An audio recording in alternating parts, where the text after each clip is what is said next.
Everyone was watching me sit alone. Then her daughter whispered, "She's crying in the parking lot." The sterile fluorescent lights of the waiting room hummed, an oppressive drone that mirrored the knot tightening in my chest.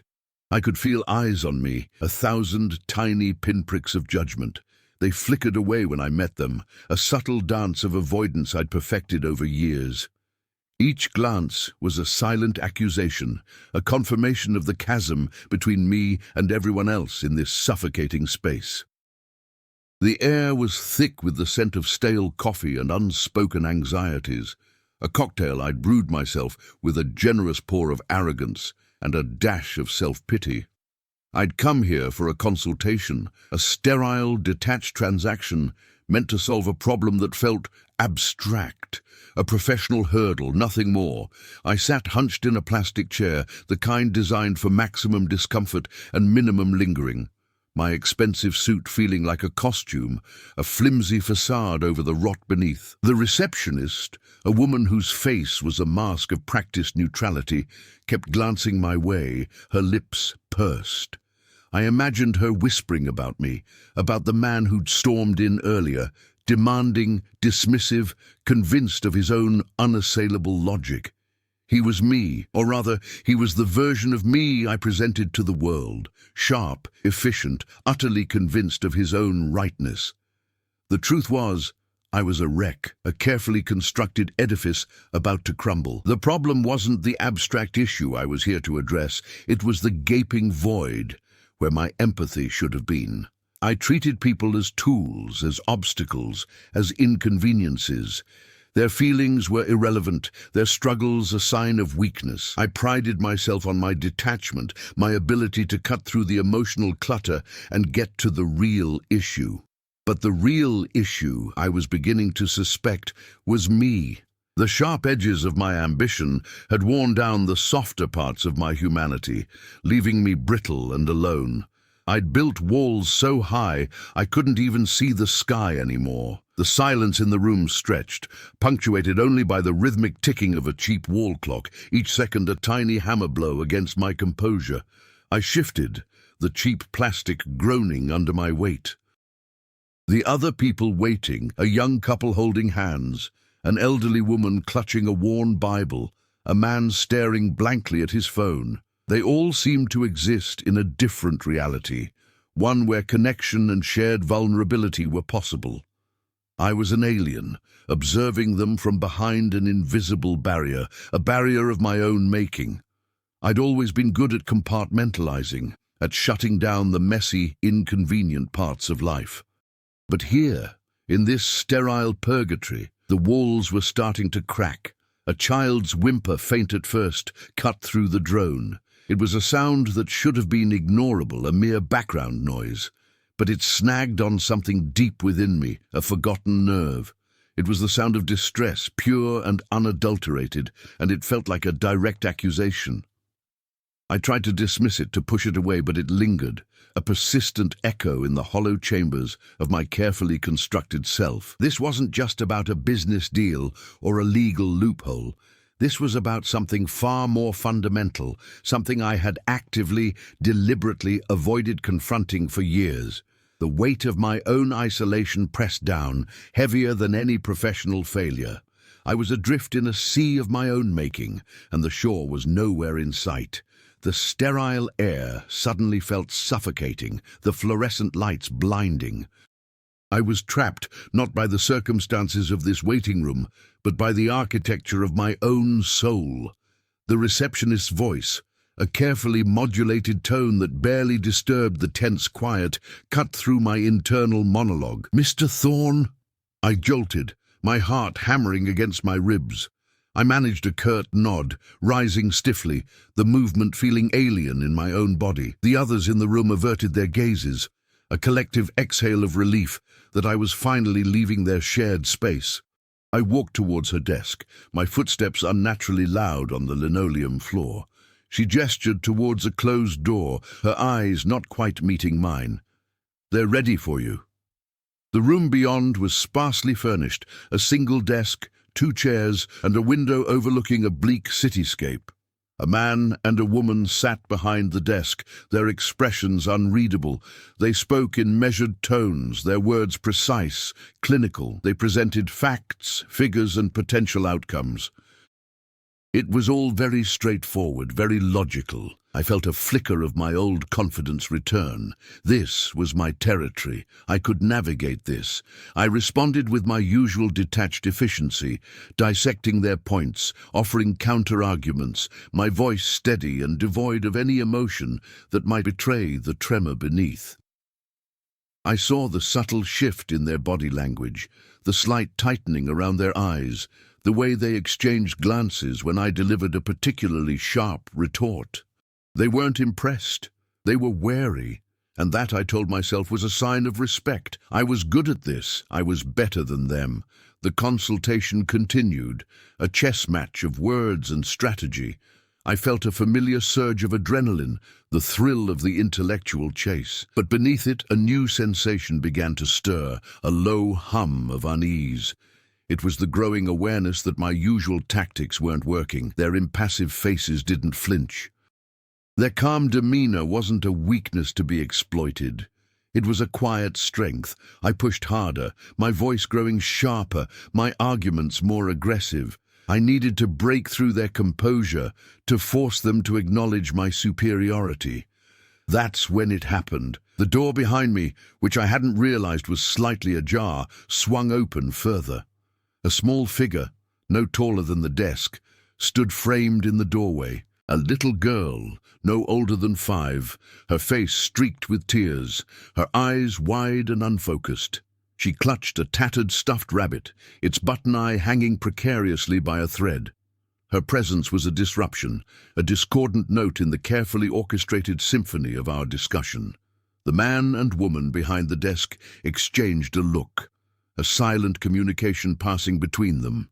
The woman began to speak, her voice softening, a maternal inflection I hadn't heard before. But the girl didn't seem to hear her. Her gaze, unfocused and distant, swept across the room, past the man and woman, past me, and landed on something beyond. Then, in a voice barely audible, a fragile whisper that seemed to carry the weight of the world, she spoke. "She's crying in the parking lot." My carefully constructed world tilted on its axis. The words, so simple, so devastating, struck me with the force of a physical blow. Crying in the parking lot, alone. The image superimposed itself over the sterile room, over the impassive faces of the consultants, over my own carefully cultivated indifference. It was a raw, visceral depiction of pain, a pain I had inflicted.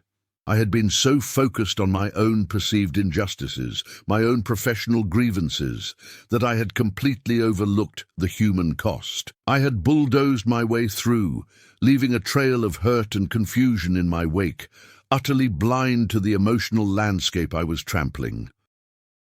The girl's words hung in the air, heavy and undeniable. They were a mirror reflecting back to me the ugliness I had refused to see. My breath hitched.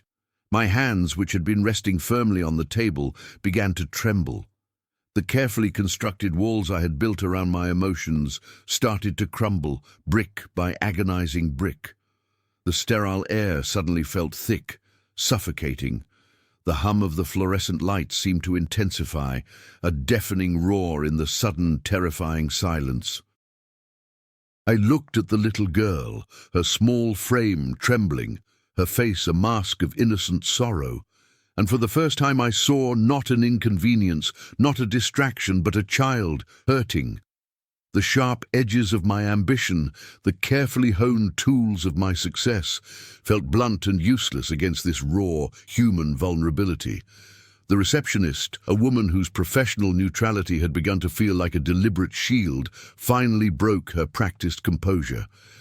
Her gaze, no longer averted, met mine with a flicker of something unreadable. Perhaps pity, perhaps understanding, perhaps just the weariness of witnessing another human unraveling. She moved from behind her desk, her steps soft on the linoleum, a stark contrast to my own heavy, uncertain gait. She approached the little girl, her movements slow and deliberate, like a caregiver tending to a fragile bird. She didn't speak, not at first. Instead, she knelt, her expensive suit trousers brushing against the floor, and gently placed a hand on the child's shoulder. It was a small gesture, almost imperceptible, but it radiated a profound sense of calm. The girl flinched slightly, then leaned into the touch, her small body trembling against the woman's steady presence. The woman murmured something, a low, soothing sound that was lost in the sudden rush of blood in my ears. I watched, frozen, a spectator to a scene I had inadvertently orchestrated. My carefully constructed detachment was shattering, revealing the raw, exposed nerves beneath. The image of the child weeping in the parking lot was seared into my mind. It wasn't an abstract concept anymore. It was a visceral reality. I had been so consumed by my own perceived problems, my own manufactured sense of victimhood, that I had been utterly oblivious to the suffering I was causing. My ambition, once a guiding star, now felt like a consuming fire, burning away everything in its path. I saw myself, through the child's tear-filled eyes, a hulking shadow, a source of fear and distress. The polished veneer of my success cracked, revealing the hollowness within. I wanted to recoil, to retreat back into my shell, but there was nowhere to go. The walls had fallen, and I was exposed, vulnerable, and profoundly ashamed. The man and woman behind the desk remained silent, their earlier clinical demeanor replaced by a quiet watchfulness. They had seen it too. The moment my carefully constructed facade had crumbled, the child's innocent words had exposed the rot at the core of my being. I felt a desperate urge to apologize, to explain, to somehow undo the damage. But the words caught in my throat, a bitter, acrid taste. What could I say? How could I possibly articulate the depths of my own blindness? My usual arsenal of clever retorts and persuasive arguments felt utterly inadequate.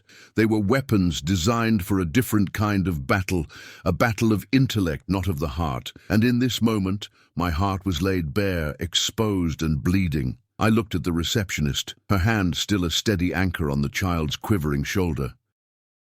Her quiet act of compassion, her unspoken empathy, was a stark contrast to my own aggressive self-absorption. It was a silent rebuke, a gentle but undeniable correction. I felt a wave of something akin to humility wash over me, a sensation so foreign it was almost painful. It was the first crack in the edifice of my arrogance, the first tremor of a profound shift. The child's sobs, once a distant noise, now echoed within me, a mournful symphony of my own making. I wanted to reach out, to offer some form of solace, but my hands felt heavy, useless. They were the hands of a man who had only ever known how to grasp, to take, to conquer.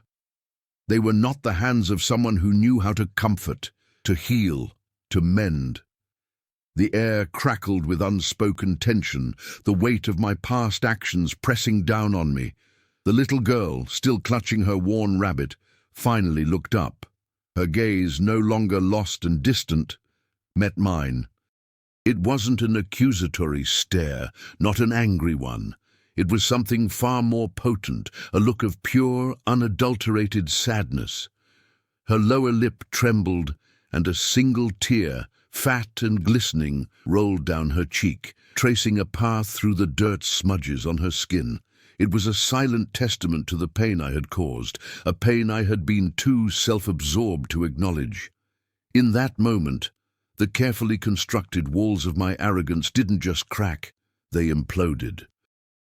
The intricate edifice of my ego, built over years of perceived triumphs and dismissals of others, crumbled into dust. I saw the reflection of my own cruelty in the innocent vulnerability of her eyes. My sharp words, my dismissive gestures, my utter lack of consideration, they all coalesced into a single unbearable image of my own moral failing. The sterile room, the hushed consultants, the compassionate receptionist, they all faded into a blur. All that remained was the child, her silent tears, and the crushing weight of my own culpability. My breath hitched, a ragged sound in the suffocating quiet. My hands, which had been clenched into fists of defiance moments before, slowly unclenched, trembling. The expensive fabric of my suit suddenly felt like a shroud, a heavy, suffocating reminder of the superficiality that had defined my life. I wanted to disappear, to melt into the linoleum floor, to cease to exist. But I couldn't. I was trapped, forced to confront the wreckage of my own making. The receptionist, still kneeling beside the child, gently squeezed the girl's shoulder. She then looked at me, her expression a quiet plea. It wasn't a demand for an apology, not an accusation. It was an invitation to step out of the shadows of my own self-importance and into the light of shared humanity. It was a silent acknowledgement that even the most hardened heart could be reached. I took a step forward, my legs feeling like lead. Each movement was a monumental effort, a battle against the inertia of my own ingrained indifference. I didn't know what I was going to do, what I was going to say. The usual script, the one I had rehearsed 1,000 times in my mind, had been ripped to shreds. There were no clever retorts, no persuasive arguments, no calculated displays of control. There was only this raw, terrifying moment of truth. I reached out, my hand shaking uncontrollably, not towards the child, but towards the worn, tattered, stuffed rabbit she clutched. My fingers brushed against the frayed fabric, the loose threads tickling my skin. It was a small, insignificant object, yet it felt imbued with a profound significance. It was a symbol of comfort, of innocence, of a vulnerability I had so carelessly disregarded. I didn't try to take it, not even to touch it more firmly. I simply let my hand rest there, a gesture of tentative connection, a silent offering of my newfound awareness. The child's eyes widened slightly, her sobs quieting, replaced by a fragile curiosity. She didn't pull away, she didn't recoil. She simply watched, her gaze steady, as if sensing the seismic shift occurring within me. The receptionist offered a small, almost imperceptible nod. It was a gesture of encouragement, a silent affirmation that this was the right path, the only path forward. The heavy silence in the room was no longer oppressive. It was pregnant with possibility. It was the silence of a heart beginning to mend, of a spirit slowly awakening.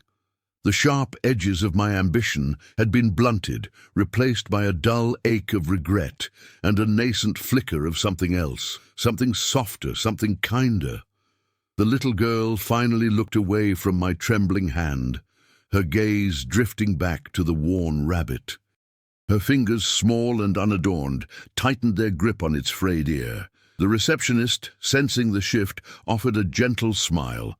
It wasn't a triumphant smile, not a smug one. It was a quiet, knowing smile that held no judgment, only a profound understanding of the human heart's capacity for both pain and healing. She then rose slowly, her movements fluid and graceful, and extended a hand towards me. It was a simple gesture, yet it felt like an offering of peace, a bridge across the chasm that had separated us. I hesitated for a fraction of a second, the ingrained habit of self-preservation warring with the burgeoning desire to connect. Then, slowly, deliberately, I placed my hand in hers. Her grip was firm, warm, and surprisingly grounding. It was the first genuine human contact I had experienced in years, a contact free from calculation or agenda. The warmth seeped into my palm, a tangible antidote to the cold isolation I had long inhabited. The man and woman behind the desk watched us, their faces no longer impassive, but etched with a subtle relief. They had witnessed the implosion of my arrogance, the painful but necessary dismantling of my defenses. They had seen the moment I stopped being a problem to be solved and started becoming a person capable of change. The child, her tears now subsided, let out a small, shaky sigh. She didn't speak, but the tension in her small frame seemed to ease. She leaned slightly against the receptionist, her worn rabbit held protectively against her chest. It was a small act of trust, a quiet acknowledgement of the shifting dynamics in the room. I withdrew my hand from the receptionist's, not abruptly, but with a sense of quiet finality. The warmth lingered, a subtle reminder of the connection we had shared. I looked at the child again, my gaze no longer filled with the frantic desperation of self-preservation, but with a nascent sense of responsibility. The parking lot. She was still crying out there. The thought, which had earlier struck me with the force of a physical blow, now felt like a duty I could no longer ignore. I turned towards the receptionist. My voice, when it finally came, was rough, unused to expressing anything beyond negotiation and command. "I need to go to the parking lot." It wasn't a request, not an explanation. It was a statement of intent, a quiet promise. The receptionist nodded, her eyes conveying a silent understanding. She didn't question me, didn't offer advice. She simply stepped aside, clearing my path. I walked towards the door, my steps no longer heavy with dread, but with a hesitant sense of purpose. The sterile air of the office seemed to thin as I moved towards the exit, replaced by the promise of the outside world, a world I had long treated with disdain. As I pushed the door open, the bright, unforgiving light of the afternoon sun hit me, momentarily blinding. I shielded my eyes, blinking, adjusting. The sounds of the city, once a chaotic cacophony, now seemed to possess a strange, new clarity. The distant wail of a siren, the murmur of passing traffic, the rustle of leaves in a nearby tree, they were all part of a complex tapestry of life, a life I was finally beginning to rejoin. I stepped out into the bright sunlight, the weight of my past actions still heavy on my shoulders, but no longer crushing me. The child's tear-streaked face, the gentle strength of the receptionist's hand, the quiet understanding in the consultant's eyes, they were all etched into my memory, not as accusations, but as guiding lights. I walked towards the parking lot, not with the swagger of a man who had conquered, but with the quiet humility of a man who was finally learning to see. The world, once a stage for my own ambitions, now felt like a vast, interconnected web of shared experience, a web I was finally ready to be a part of. The asphalt of the parking lot shimmered under the harsh afternoon sun, radiating a heat that felt both oppressive and cleansing. It was an expanse of grey, punctuated by the stark white lines of parking spaces, a landscape of mundane utility that had, until recently, been invisible to me. Now it felt charged with a profound significance. I walked, my expensive shoes crunching on loose gravel, the sound amplified in the relative quiet of the lot. The earlier tension in my chest had subsided, replaced by a dull, persistent ache, the phantom limb of my former arrogance. I scanned the rows of cars, my eyes searching, not with the predatory focus of a deal-maker, but with a newfound gentleness, a quiet concern. The little girl's words echoed in my mind, a simple, devastating truth. "She's crying in the parking lot." The pronoun, the she, had been ambiguous in its initial delivery, a fleeting mystery. But as I navigated the desolate expanse, a quiet certainty began to form. It wasn't about the child's mother or some other stranger. It was about me. The pronoun was a reflection, a subtle, almost unconscious acknowledgement from the child that I was the one causing the distress. My initial dismissal of her words, my arrogant blindness, had manifested in a way that had brought her to tears. The weight of that realization settled upon me, not as a crushing burden, but as a quiet, undeniable truth. I rounded a corner, my gaze falling upon a solitary figure huddled against the cool metal of a sedan. It was a woman, her shoulders shaking with silent sobs. Her face was buried in her hands, her dark hair falling forward like a curtain, obscuring her features. She was a picture of utter desolation, a solitary island of grief in the vast, indifferent ocean of the parking lot. My heart, which I had long believed to be a hardened, unfeeling organ, gave a painful lurch.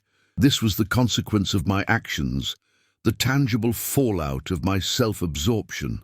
I had been so focused on my own perceived injustices, my own professional grievances, that I had created this. I had been so consumed by the need to be right, to win, that I had trampled over the delicate emotional landscape of another human being, leaving them broken.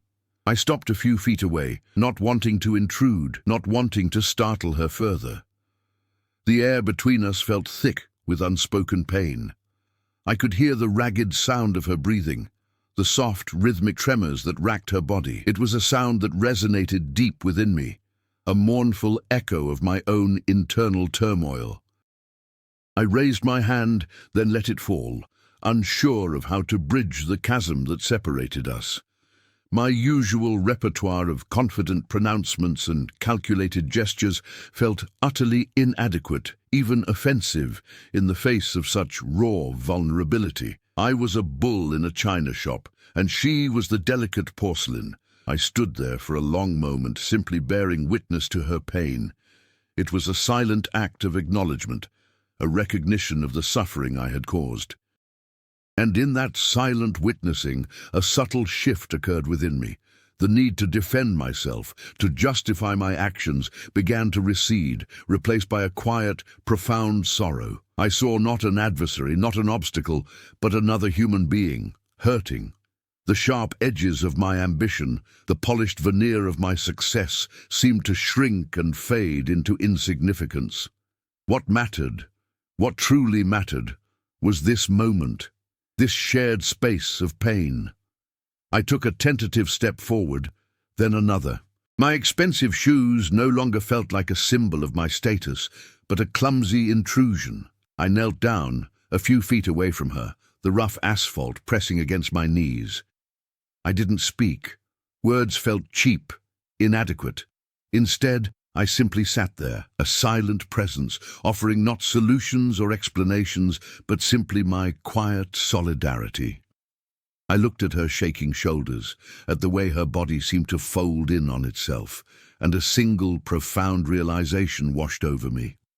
This was what empathy felt like.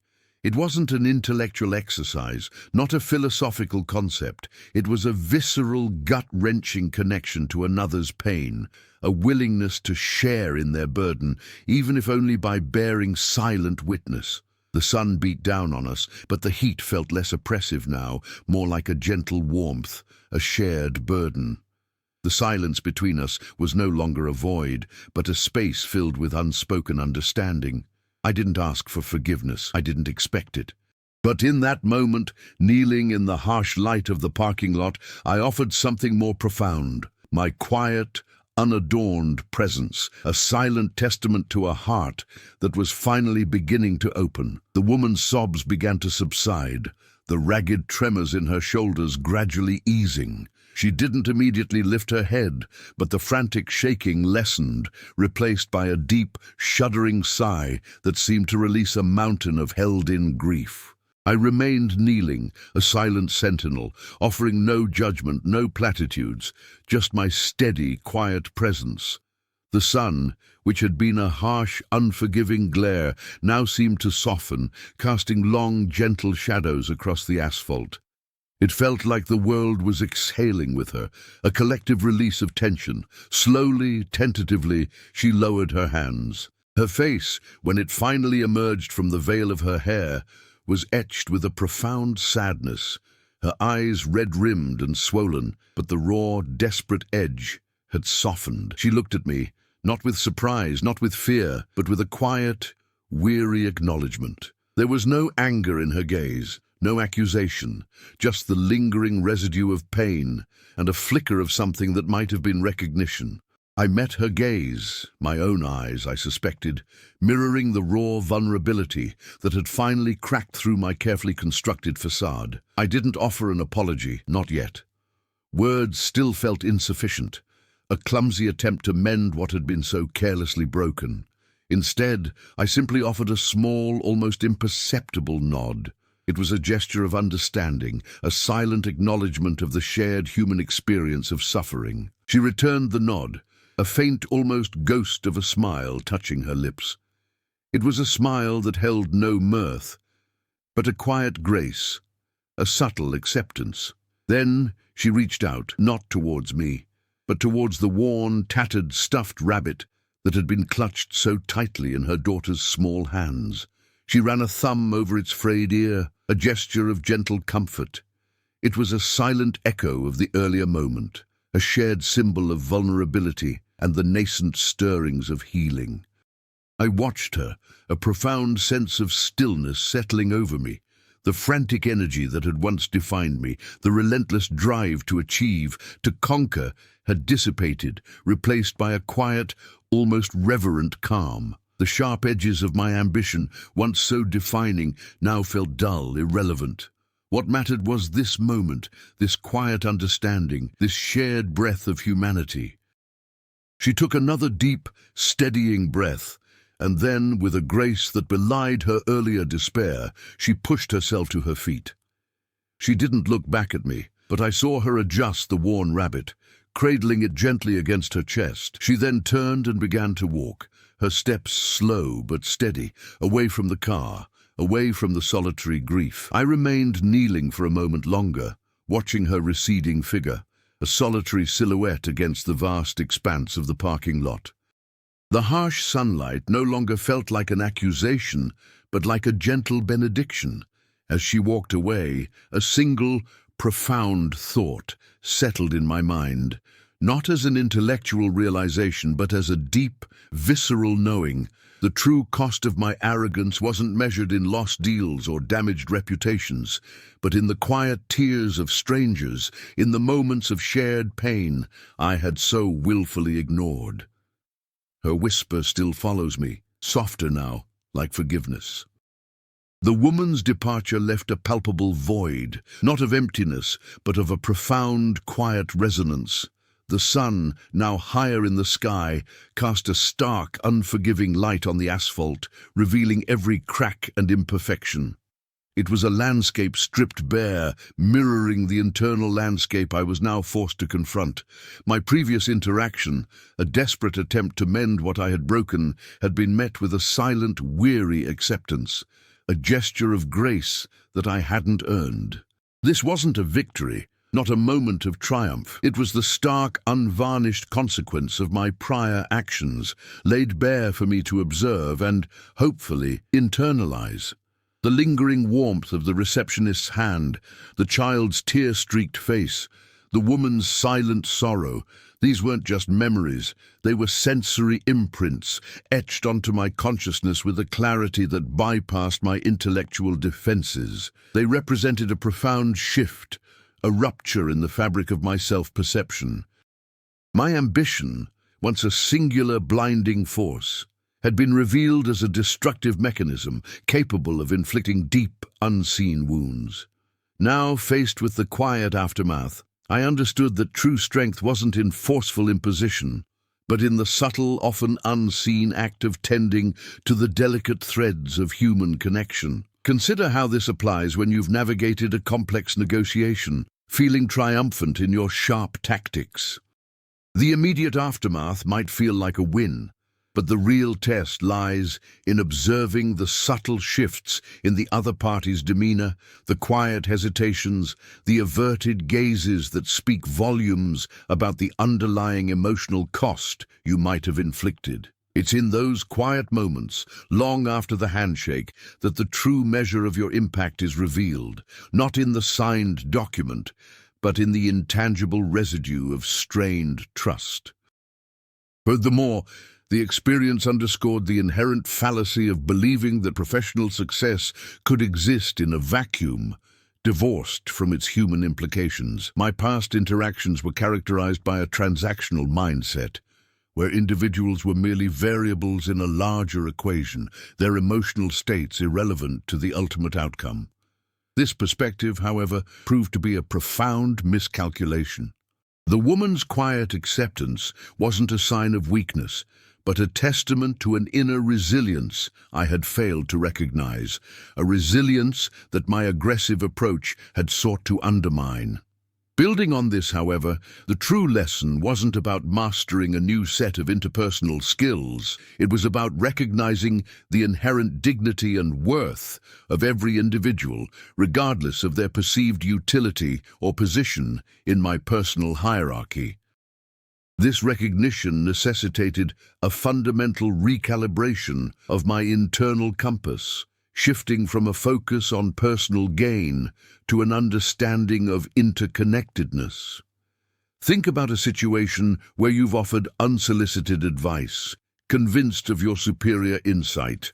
The recipient's polite nod might mask a deep-seated resentment, a feeling of being patronized rather than helped. The true challenge, then, becomes to acknowledge that your perceived helpfulness might have inadvertently diminished their autonomy, forcing you to consider the subtle ways in which our attempts to fix things can, in fact, disempower others. It's a delicate balance between offering support and respecting the individual's right to navigate their own challenges, even if their path seems inefficient or misguided to you. Consequently, the quiet aftermath in the parking lot served as a potent, visceral reminder that actions, even those seemingly isolated within a professional context, ripple outwards, affecting individuals in ways that are often invisible to the perpetrator. My previous interactions were driven by a belief in my own infallibility, a conviction that my logic was irrefutable and my methods beyond reproach. This self-assuredness, however, had blinded me to the broader implications of my behavior. The woman's silent tears were not an isolated incident, but a consequence of a pattern of interaction that had, until that moment, gone unchallenged. Now, confronted with the tangible evidence of that impact, I understood that true efficacy wasn't about achieving a desired outcome at any cost, but about fostering an environment where mutual respect and understanding could flourish. Consider this when you've delivered a stern critique, believing you were simply being direct. The sting of your words might linger long after the meeting, creating a subtle but persistent barrier to open communication. The real task, then, is to recognize that directness, devoid of compassion, can be perceived as aggression, and that fostering a truly productive environment requires not just clear communication, but also a conscious effort to preserve the dignity of those you interact with. It's about understanding that the delivery of feedback is as crucial as the feedback itself. The starkness of the parking lot, bathed in the unforgiving glare of the afternoon sun, had become a crucible. It wasn't just the asphalt and the rows of silent vehicles. It was the sudden, unbidden clarity it offered. My previous interactions, a series of calculated maneuvers designed to assert dominance and achieve personal objectives, now appeared as clumsy, even cruel exhibitions of self-absorption. The notion that professional advancement could be divorced from its human consequences was a delusion I had clung to, a comforting narrative that shielded me from the discomfort of empathy. Yet here, amidst the mundane utility of this space, that narrative had crumbled. The woman's quiet withdrawal, her silent tears, were not mere collateral damage. They were direct outcomes of my disregard for her emotional reality. Now consider the insidious nature of unconscious bias in professional settings. It's not always overt discrimination. Often it's subtler, embedded in the very language we use, the assumptions we make about competence based on superficial markers. Think about a situation where you're evaluating candidates for a high-stakes project. You might consciously pride yourself on objectivity, yet unconsciously favor individuals who mirror your own communication style or background, dismissing others whose approaches are less familiar, even if equally effective. This isn't malice. It's a blind spot, a consequence of valuing familiarity over genuine merit, and it can lead to overlooking invaluable talent and fostering a homogeneous, ultimately less innovative team. Building on this, however, the true revelation wasn't merely acknowledging the existence of these blind spots, but understanding their pervasive influence on interpersonal dynamics. My previous approach operated on the flawed premise that emotions were a weakness, a distraction from the real business at hand. This perspective, however, created a self-fulfilling prophecy of isolation. By consistently dismissing or devaluing the emotional experiences of others, I inadvertently cultivated an environment where genuine connection was impossible. It's akin to attempting to build a sturdy bridge using only brittle, unyielding materials. It might appear functional initially, but it lacks the flexibility to withstand the inevitable stresses and strains of real-world interaction. Now, imagine a scenario where you're mediating a dispute between two colleagues. Your instinct might be to focus solely on the factual discrepancies, the points of contention, believing that a logical resolution will automatically mend the fractured relationship. Yet, if you fail to acknowledge the underlying feelings of frustration, hurt, or resentment each person harbors, your logical solution will likely be superficial, failing to address the root cause of the conflict and leaving the door open for future discord. True resolution requires addressing the emotional undercurrents as much as the factual disagreements. Consequently, the quiet aftermath in the parking lot served as a potent, visceral reminder that actions, even those seemingly isolated within a professional context, ripple outwards, affecting individuals in ways that are often invisible to the perpetrator. My previous interactions were characterized by a belief in my own infallibility, a conviction that my logic was irrefutable and my methods beyond reproach. This self-assuredness, however, had blinded me to the broader implications of my behavior. The woman's silent tears were not an isolated incident, but a consequence of a pattern of interaction that had, until that moment, gone unchallenged. Now, confronted with the tangible evidence of that impact, I understood that true efficacy wasn't about achieving a desired outcome at any cost, but about fostering an environment where mutual respect and understanding could flourish. Consider this when you've delivered a stern critique, believing you were simply being direct. The sting of your words might linger long after the meeting, creating a subtle but persistent barrier to open communication. The real task, then, is to recognize that directness, devoid of compassion, can be perceived as aggression, and that fostering a truly productive environment requires not just clear communication, but also a conscious effort to preserve the dignity of those you interact with. It's about understanding that the delivery of feedback is as crucial as the feedback itself. Conversely, the experience highlighted the profound difference between transactional interactions and relational ones. My previous modus operandi was purely transactional. I sought to extract value, to achieve specific outcomes, and viewed individuals as means to that end. This approach, while yielding short-term gains, was ultimately unsustainable and deeply alienating. The woman's quiet withdrawal wasn't a rejection of my logic, but a profound disengagement born from the realization that her humanity had been disregarded. Consider the scenario of a long-term client relationship. A purely transactional approach might focus solely on contract renewals and immediate profitability. However, a relational approach delves deeper, seeking to understand evolving needs, anticipating challenges, and building a partnership based on trust and mutual benefit. This deeper engagement, while requiring more emotional investment, fosters loyalty and creates a more resilient, enduring connection far beyond the scope of a simple business deal. It's about recognizing that sustained success is built not on isolated transactions, but on a foundation of authentic, human relationships. Another crucial layer is the understanding that empathy is not merely a passive emotion, but an active practice. It demands conscious effort, a willingness to step outside one's own perspective and actively seek to understand another's.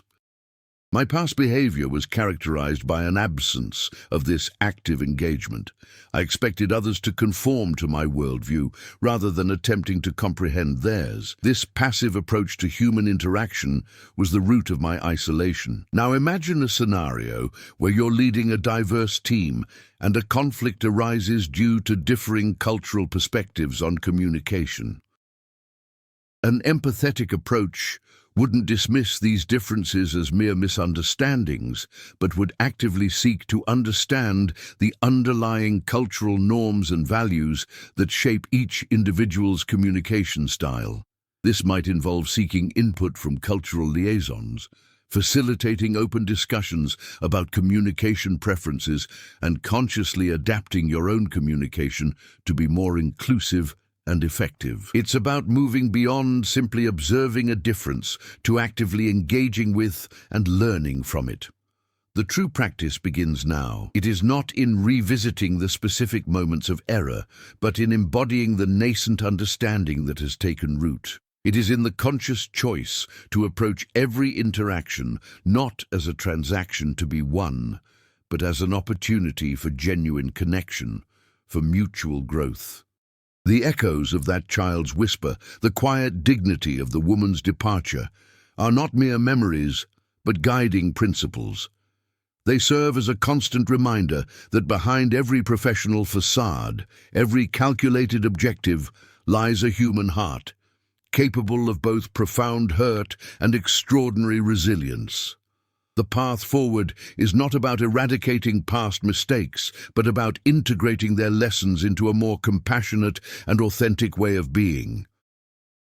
The silent understanding forged in that stark parking lot is the foundation upon which a more meaningful existence can be built, one where empathy is not an afterthought, but the very essence of engagement.